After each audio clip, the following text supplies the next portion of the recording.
Hello everybody, this is Malafor again, and today I am doing a mod review for thermal expansion. So, let's get straight into it, and I think first of all we'll start off with the energy cells. These are what store your energy. So we've got the leadstone, which holds 400,000 RF, and RF is the use of it. This is the one that I was making in my single player, but then moved straight into the hardened. This one only does 80 RF in and out. The hardened, 2 million RF at 400 in and out. The resident energy cell, 10 million at 2000 in and out per tick.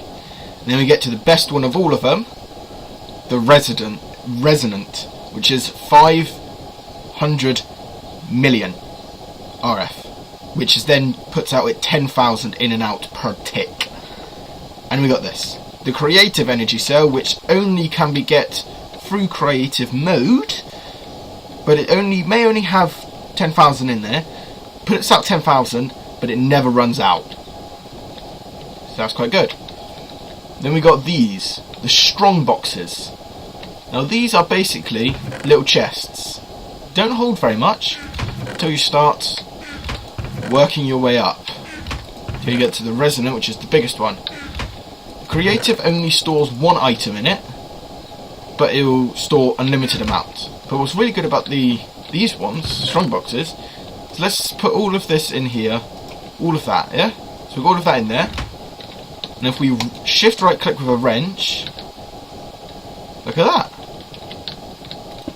And then we can place it and get our stuff back. How cool is that? And it does that with all of these strong boxes. And so we move on to the ore.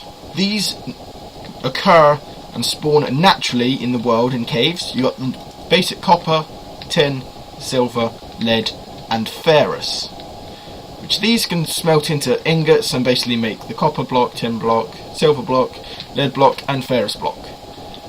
But then you get to these ones, like the electrum block. So if I grab one, grab it, these are made from electrum, which is made from silver and gold within the induction smelter, which is over here. Pretty simple interface. You got the invar, which is made up by using 2 iron and a single ferrous, and you get 3 of them.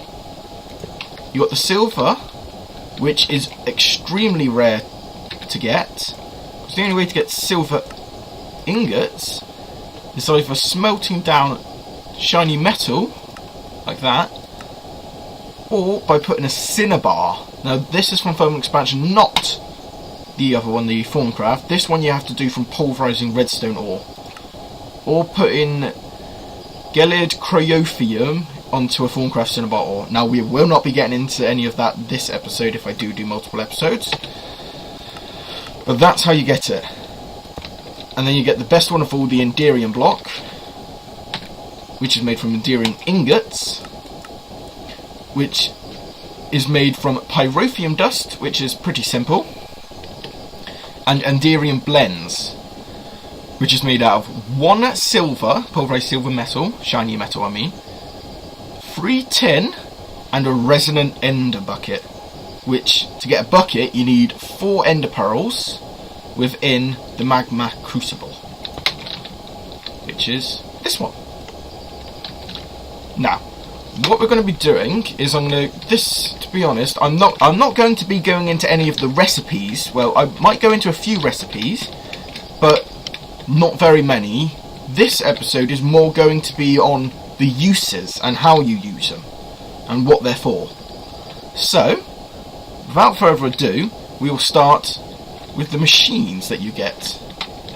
Which, if we start right over here, and yes, I am using a creative energy cell to power all of these, because I can. So first of all, we've got the redstone furnace, which acts just like a normal furnace, but it uses RF. Now it won't go down because it's coming in constantly. There you go. Simple. 1 for 1. Then you get the pulverizer, which is very good. Because what this will do is this will pulverize a single ore into 2 dust. But I set it up to output to the left and this input to the right. So it automatically pulverizes and smelts. And you can see I got 2 from that single ore. The sawmill is for, well, wood.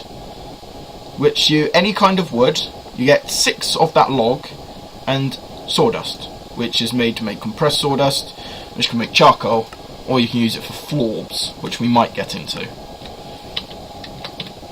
You can get the induction smelter, which I briefly went over, which is very good. So if you put 1 sand, the sand is basically one of the main components in anything in the induction smelter. So 1 sand and a redstone ore will give you a block of redstone and rich slag at 40%. Rich slag can be used to add an extra 1 onto any of the ores you use.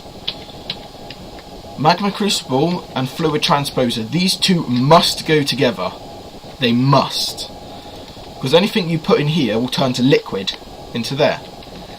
Which I've set it up to output straight to here, which is where you put it.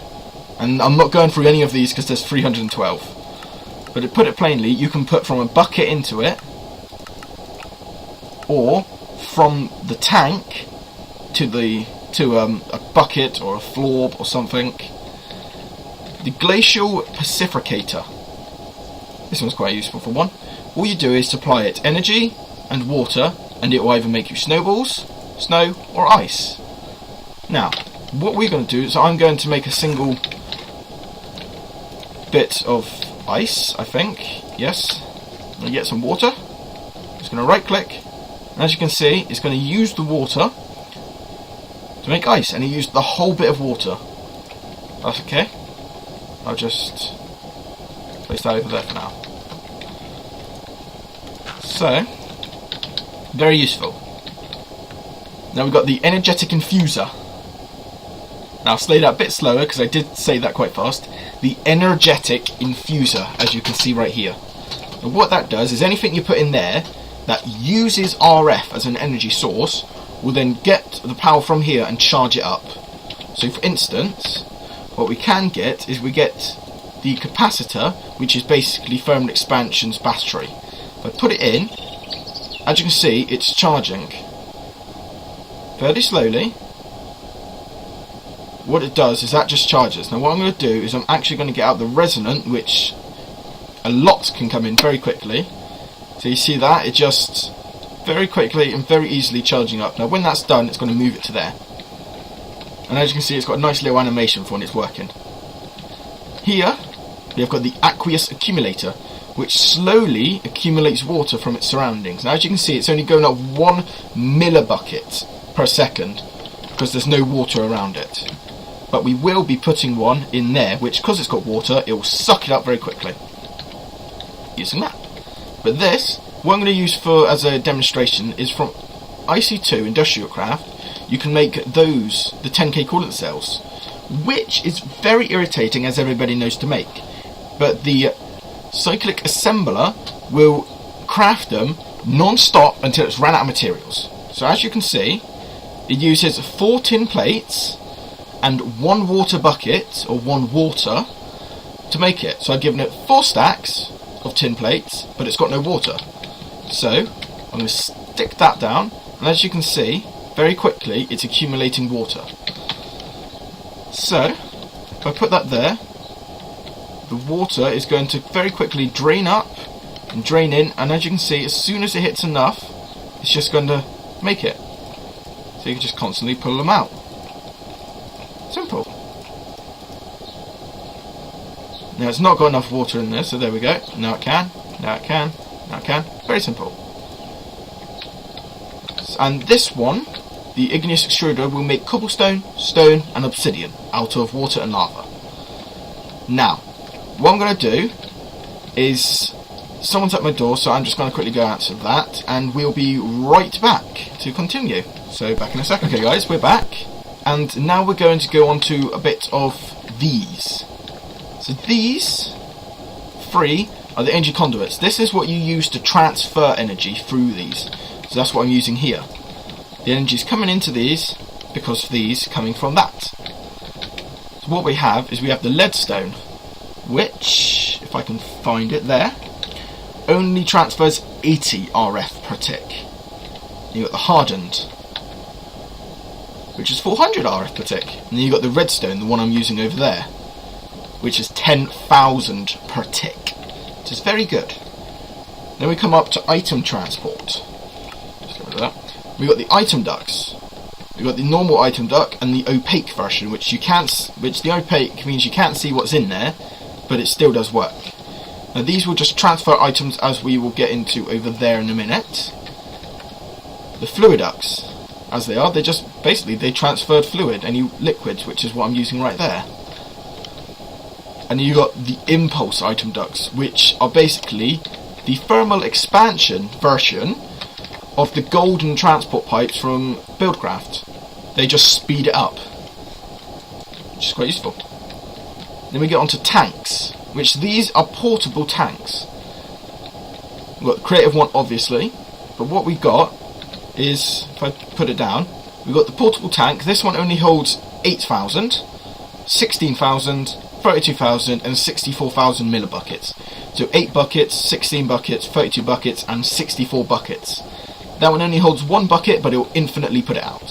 What's really good about these is you can put liquid in, shift right click, and as you can see it's still got the lava in it.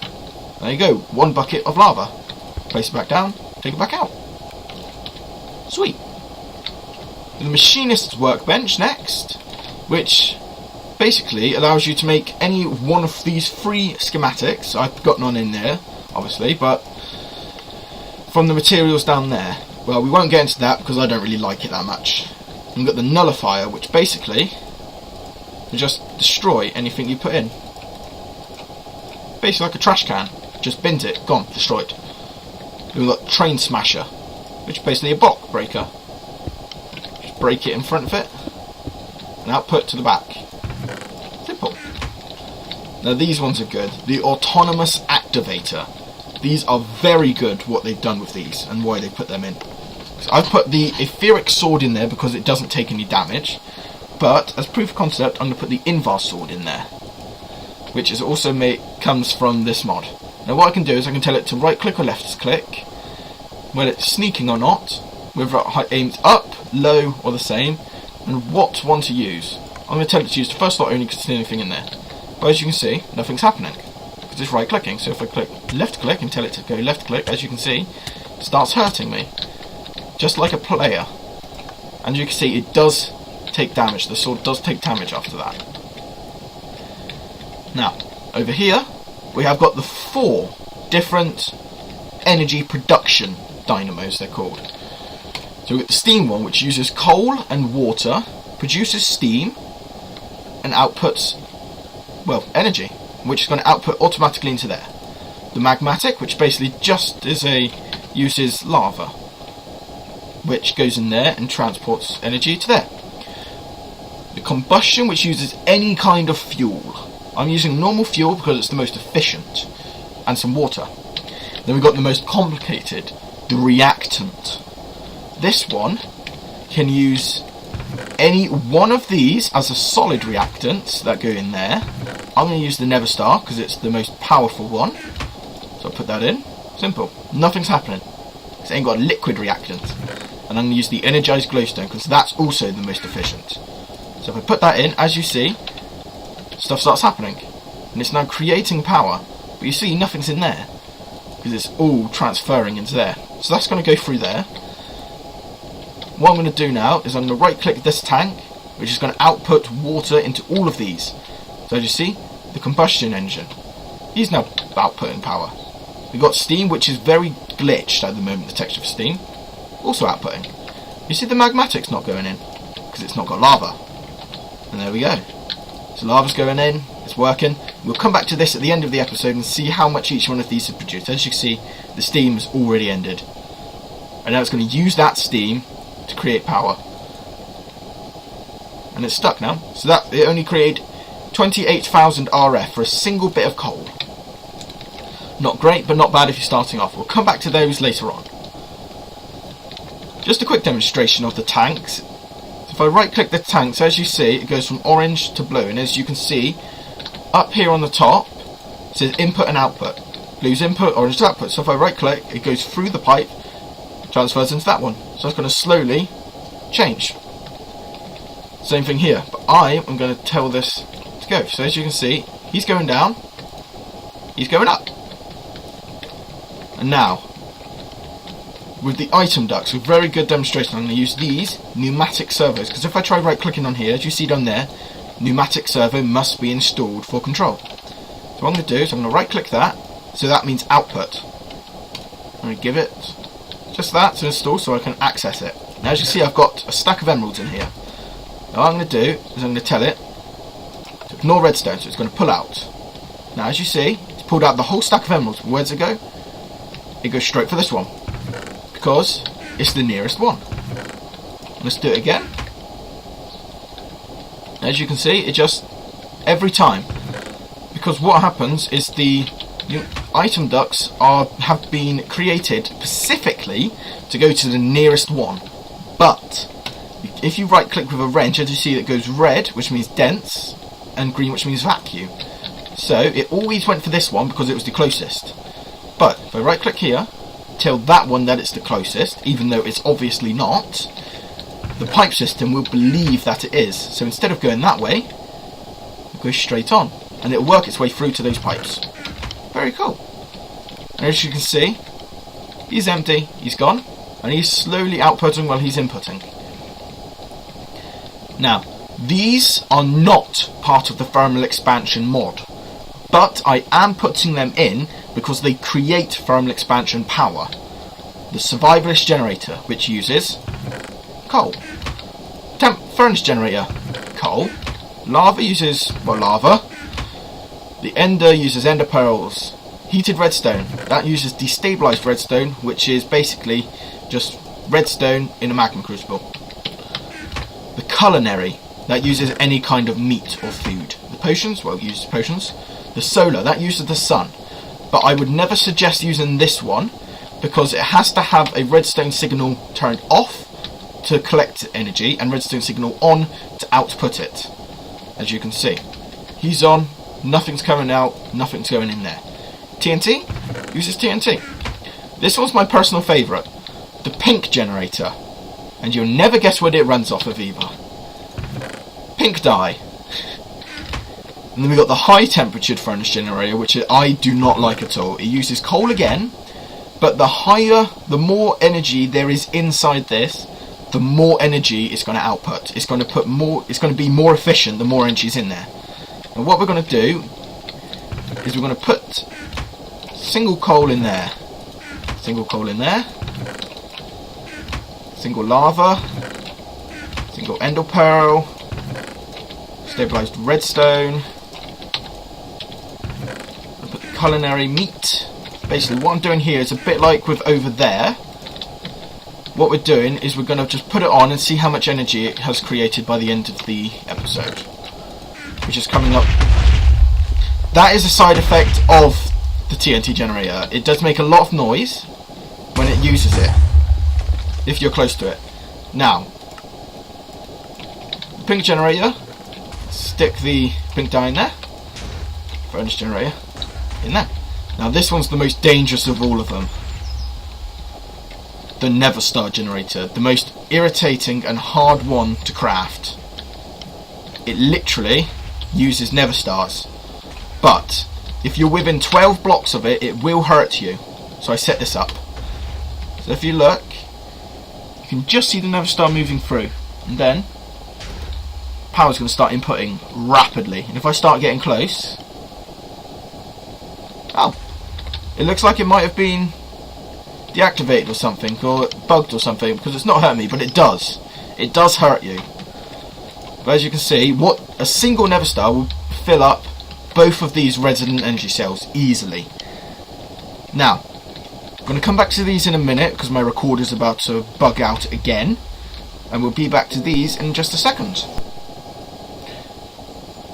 Okay, so these ones, furnace generators, normal ones, but they don't only use coal. like that one was.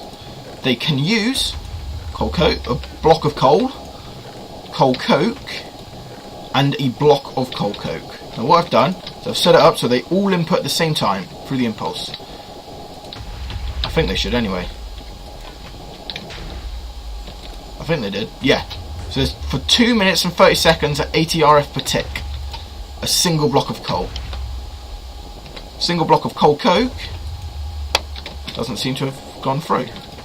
Ah, there we go. 30 seconds at 80 RF. Block of coal coke. 5 minutes at 80 RF per tick, which is incredible. Now, we come over here, back over to the Neverstar generator. As you can see, if I come over to it, these only last for 3 minutes. Look at that. There's only 20 seconds left. That is full. And these are slowly filling up. Now, that should fill both of those up. Should. I'm not entirely sure whether it does or not, but it should do it. And as you can see, he's already going, so I'm going to turn him off to start outputting. He does have a countdown of 10 seconds before he starts outputting. But, so if I come around, look at that. Survival. 5 energy output per tick for 30 minutes. Don't know why nothing's happening there. I don't know why why nothing's going in, but oh, no wonder. It's usually useful if they do all actually input. So I'll just quickly put all of these in, just like that. So, okay, so we'll come back to them later on, maybe. Now if we come over here, steam dynamo, as we saw, finished. 28,000 RF for a single bit of coal. Magmatic, 1 bucket. 180,000.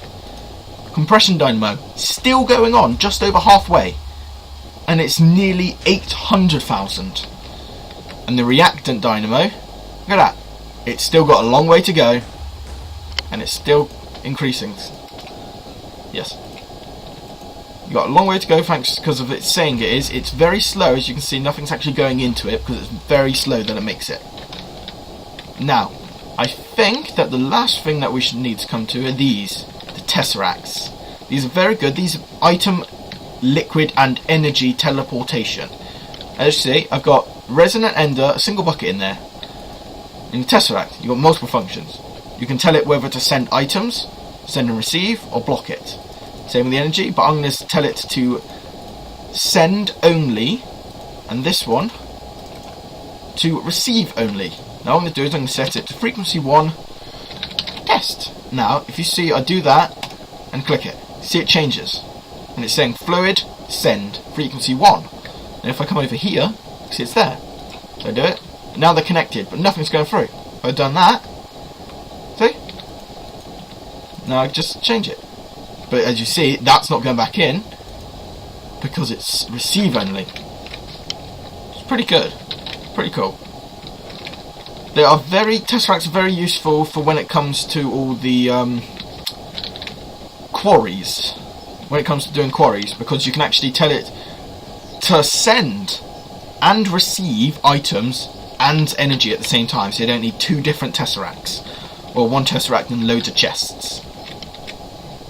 Very simple to do. So, I hope that this is useful for you. If you need any more help, please just leave a comment and I'll see what I can do. I'll see if I can help you or not. I should be able to. But if you need any help with it, then just ask. Hopefully this has been helpful to you. And, yeah, so until the next episode, have fun. Have fun using the thermal expansion. If I just have a quick speak. Yeah, I think it's finished. I think that's just a bug. But I think the reactant dynamo is finished at 752,000. But look at this. The compression. Look at that. It's still nowhere near finished. So we've got 320 millibuckets left. And it's already over 1 million already. which is just ridiculous, and it's outputting 80 RF per tick. These all maximum output at 80 RF per tick. So, hopefully this has been useful to you. But yes, if you do need any help, do just say, and I will see what I can do, and I'll come back to you and have a look. But yeah, let's have a look here quickly. Look at that, 24,000, 48,000, 32,000, I mean. Amazing. So yes, this is Malafor, and until next time, see you around. Floor.